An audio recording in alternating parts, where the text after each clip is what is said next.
Ini adalah kisah perjalanan akhir hidup seorang letnan kolonel yang ikut terhasut dalam peristiwa kelam di negeri tercinta ini.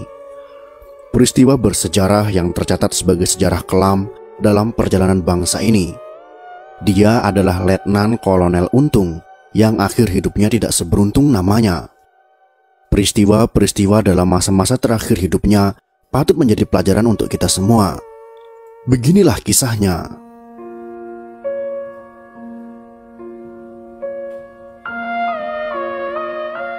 Sersan Mayor Bungkus masih ingat apa yang dialaminya pada tanggal 30 September tahun 1965.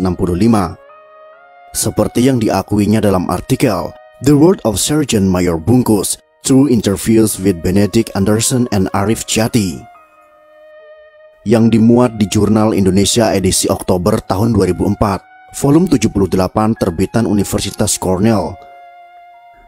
Sore hari tanggal 30 September tahun 1965, saya diberi pengarahan oleh komandan kompi saya, ungkap Sersan Mayor Bungkus.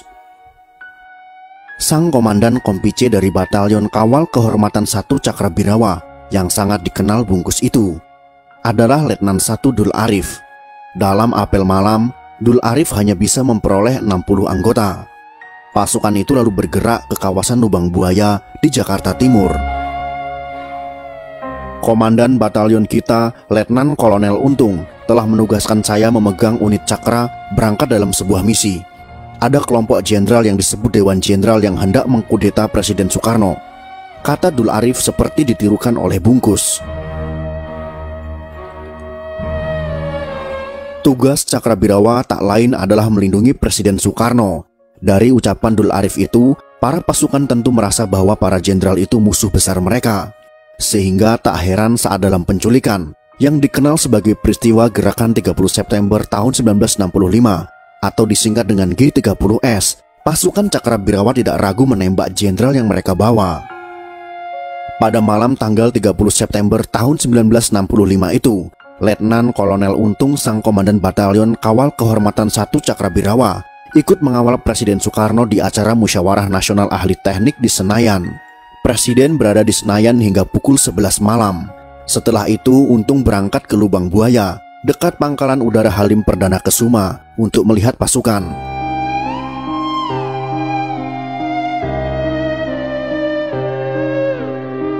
Pada dini hari tanggal 1 Oktober tahun 1965, pasukan pun berangkat menculik jenderal-jenderal Angkatan Darat yang dianggap sebagai Dewan Jenderal.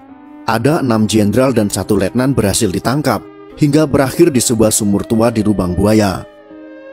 Paginya pada tanggal 1 Oktober tahun 1965, Letnan Kolonel Untung yang pendiam dan dianggap buta politik itu dalam siaran Radio Republik Indonesia RRI tersebut sebagai Ketua Dewan Revolusi, di mana anggota-anggota Dewan Revolusi itu adalah orang-orang terkemuka yang tak semuanya adalah komunis. Untung menjadi satu-satunya penandatangan dokumen Dewan Revolusi itu. Aksinya tak hanya soal malam jahanam itu, karena sebelumnya Untung menorehkan sejarah soal dirinya. Letnan Kolonel Untung adalah pemegang bintang sakti, seperti juga Beni Murdani, atas aksinya pada tahun 1962 dalam operasi Trikora melawan tentara Belanda di Papua Barat. Intinya Untung sempat punya nama baik sebelum tanggal 30 September tahun 1965. Untung memang tak seberuntung namanya. Ia jadi pemimpin gerakan kudeta yang gagal. Untung bertubuh pendek, kekar dan berleher gemuk, memperlihatkan stereotip seorang prajurit, tulis John Rusa dalam dalih pembunuhan massal tahun 2008. Ia hanya bisa diandalkan bertempur seperti di Sumatera waktu menghajar PRRI dan di Papua Barat dalam Trikora, tapi tidak untuk berpolitik. Audrey Kahin dalam karyanya Dari Pemberontakan ke Integrasi tahun 2005 menyebut orang-orang di Sumatera Barat heran mengetahui Untung yang pendiam dan tidak populer memimpin sebuah kudeta G30S itu. Untung memang dilahirkan untuk menjadi tentara. Laki-laki bernama asli Kusman ini, seperti ditulis Julius Poor dalam Gerakan 30 September, Pelaku, Pahlawan, dan Petualang tahun 2010, pernah jadi pembantu tentara Jepang Heiho di zaman Jepang waktu umurnya belum 20 tahun. Ketika peristiwa Madiun 1948, ia masih berpangkat sersan mayor. Pada tahun 1950-an, ia pernah jadi bawahan Soeharto sebagai letnan dalam batalion Sudikdo di Kelucu, Solo. Pangkatnya naik bertahap sejalan jam tugasnya sebagai prajurit. Waktu penumpasan PRRI sekitar tahun 1958, pangkatnya masih letnan 1. Ia langsung naik jadi kapten usai tugas pulang dari Sumatera. Ia kemudian jadi mayor pada tahun 1962 dan jelang 1965 sudah berpangkat letnan kolonel.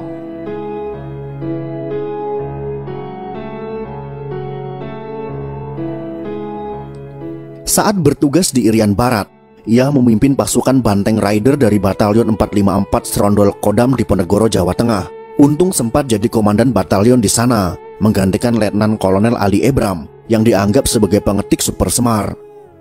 Sebagian pasukan Rider dari Serondol ada yang ditarik sebagai resimen Cakrabirawa.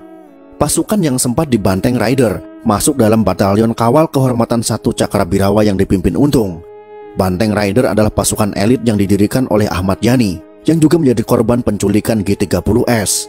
Di antara pasukan penculik G30S, sebagian berasal dari Banteng Rider.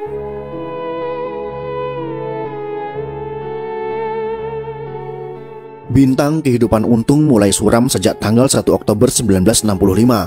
Sebagai sosok yang sangar secara militer, Untung tergolong apes terkait peristiwa penangkapannya. Untung yang menghilang setidaknya sejak tanggal 2 Oktober tahun 1965. Pada tanggal 11 Oktober 1965, berusaha kabur ke sekitar Jawa Tengah, dan dia berada dalam sebuah bus. Di Tegal, bus yang ditumpangi rupanya dimasuki tentara yang tak dikenal olehnya. Namun, ia tak mau kena ciduk oleh tentara yang naik. Ia kemudian melompat dari bus.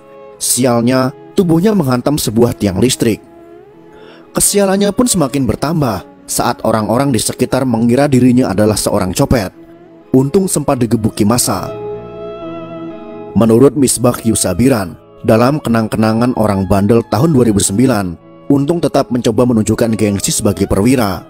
Untung memposisikan diri sebagai orang yang tak takut pada siksaan yang akan menimpanya.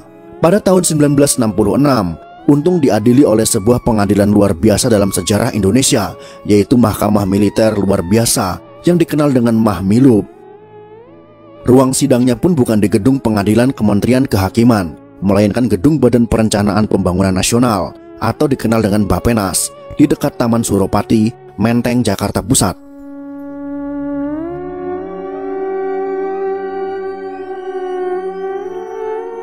Dalam pengadilan Untung, Gumulyo Wreksoatmojo SH bertindak sebagai pembela.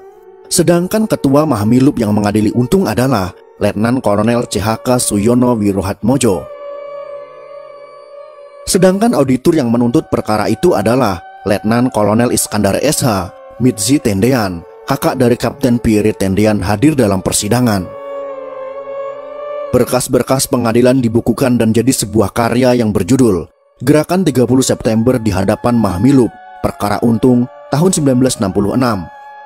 Dalam laporan ini, pekerjaan Untung adalah Letnan Kolonel Infanteri Angkatan Darat, Komandan Batalion 1 Kawal Kehormatan Cakrabirawa, dan berdasar keputusan Presiden _Pangti Abri _Koti nomor 171 Koti _1965 per tanggal 4 Desember tahun 1965 diberhentikan tidak hormat dari pangkat dan jabatannya dalam dinas ketentaraan terhitung mulai tanggal 30 September tahun 1965.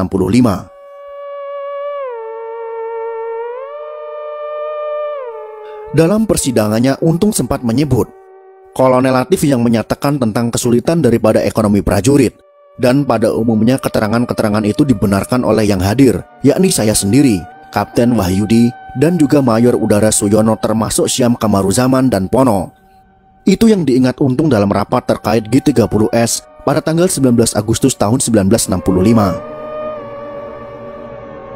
Semula menurut Subandrio dalam buku Kesaksianku tentang G30S tahun 2000, Untung yang sempat ditahan di instalasi rehabilitasi Cimahi punya keyakinan dia tak bakal dihukum mati. Ia yakin Soeharto bakal membebaskannya.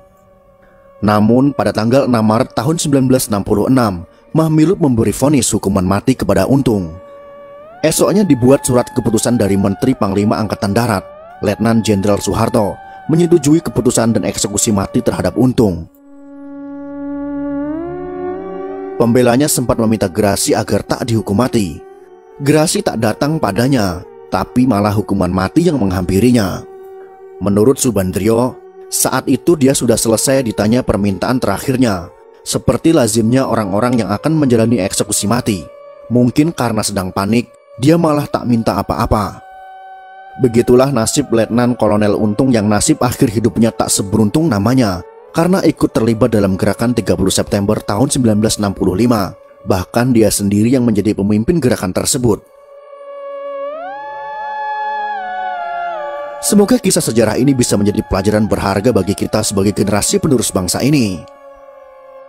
Jika kalian suka dengan video ini, silahkan berikan jempol ke atas. Dan jika kalian menganggap video ini bermanfaat, maka bagikanlah untuk teman-teman Anda yang lain. Terima kasih sudah menonton.